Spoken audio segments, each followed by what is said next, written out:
ചില ആളുകളൊക്കെ വിചാരിക്കുന്നുണ്ടാവും ഈ തഹിയ ഫണ്ട് സമ്മേളനം നടത്താനാണെന്നല്ല. ഒരു രൂപ പോലും സമ്മേളനത്തിനുള്ള ചെലവിലേക്കല്ല. അതിന്റെ സ്റ്റേജ് കെട്ടാനോ അതിലുള്ള കസേര വിരിക്കാനോ പന്തലിടാനോ അവിടുത്തെ മറ്റുള്ള ഒരു പ്രവർത്തനങ്ങൾക്കും ഈ പണം നീങ്ങുകയില്ല. ഇതുകൊണ്ട് ഉദ്ദേശിക്കുന്നത് ദീനി ദഅവത്ത് മാത്രമാണ്.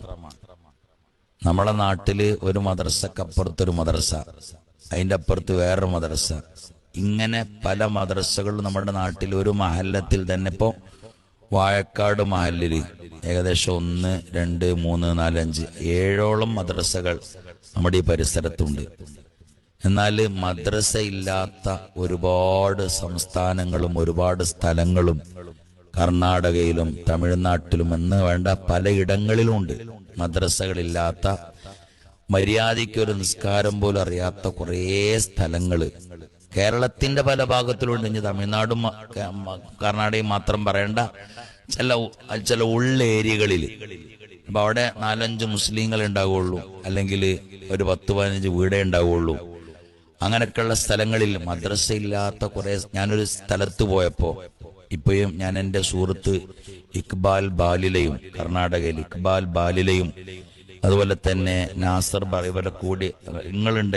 ഇല്യാസാക്ക യാത്രയിലുണ്ട്. ഇല്യാസാക്ക നമ്മുടെ മഹല്ല് സെക്രട്ടറി ആ യാത്രയിലുണ്ടായിരുന്നു.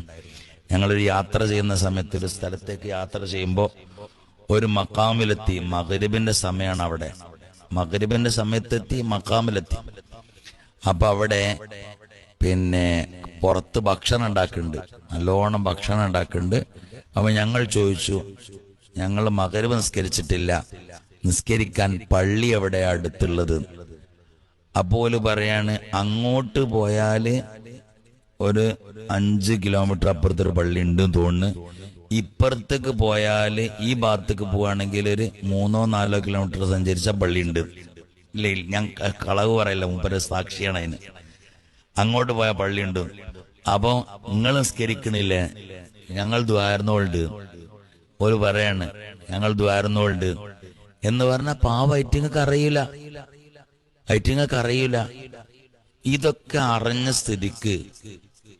അറിഞ്ഞ സ്ഥിതിക്ക് നമ്മൾ അവിടത്തിലേക്ക് ദീനിന്റെ ദഅവത്ത് എത്തിച്ചു കൊടുക്കഴിഞ്ഞ, ദീനി ദഅവത്ത് നിസ്കരിക്കാൻ പഠിപ്പിക്കുക, നോമ്പ് വിൽക്കാൻ പഠിപ്പിക്കുക, ഇങ്ങനെയുള്ള കാര്യങ്ങളൊക്കെ ചെയ്യുക. അല്ലാതെ കൊല്ലാനോ കുത്താനോ ചീത്തറിയാനോ തെറി പറയാനോ അല്ല.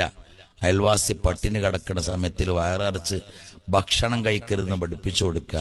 അയൽവാസി നിന്റെ മതത്തിൽപ്പെട്ടവനല്ലെങ്കിലും നീ അവനെ ബഹുമാനിക്കണമെന്ന് പഠിപ്പിച്ചു കൊടുക്കുക.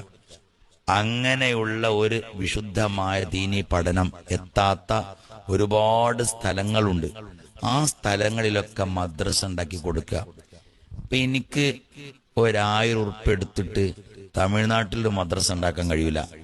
എനിക്കൊരു 100 ഉറുപ്പ്യ എടുത്തിട്ട് പിന്നെ വേറെ സ്ഥലങ്ങളിൽ എനിക്കൊരു മദ്രസ പള്ളി ഉണ്ടാക്കാൻ കഴിയൂല. ഒരു ചാക്ക് സിമന്റ് പോലും 100 ഉറുപ്പ്യ കൊണ്ട് കിട്ടൂല. പക്ഷേ നമ്മളൊരു 10 പേര് ഒരുമിച്ച് കൂടി 100 രൂപ എടുത്താൽ അത് 1000 രൂപയായി. 1000 രൂപക്ക് 2.5 ചാക്ക് സിമന്റ് വാങ്ങാം. നിങ്ങളൊന്ന് ആലോചിച്ച് നോക്കിയാണ്.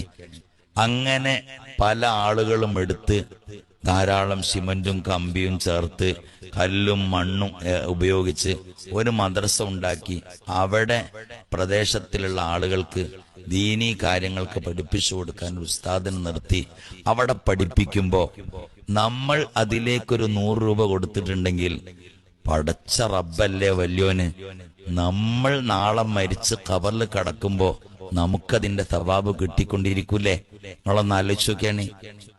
നമ്മുടെയൊക്കെ നാട്ടിലുള്ള മദ്രസകൾ കെട്ടിപ്പടുത്തത് ആരൊക്കെയാണ്? നമ്മുടെ പൂർവികരായ വല്യപ്പന്മാരും വല്യമ്മമാരും. ഓലക്കെന്ന് എവിടെയുള്ളത്? ഓലക്കെന്ന് 6 അടി മണ്ണിലാണ്. ഈ മദ്രസയിൽ പഠിക്കുന്ന കുട്ടികള് ചൊല്ലുന്ന ഫാത്തിഹകൾ, അവിടെ പഠിപ്പിക്കുന്ന കാര്യങ്ങൾ എന്തിനേറെ അത്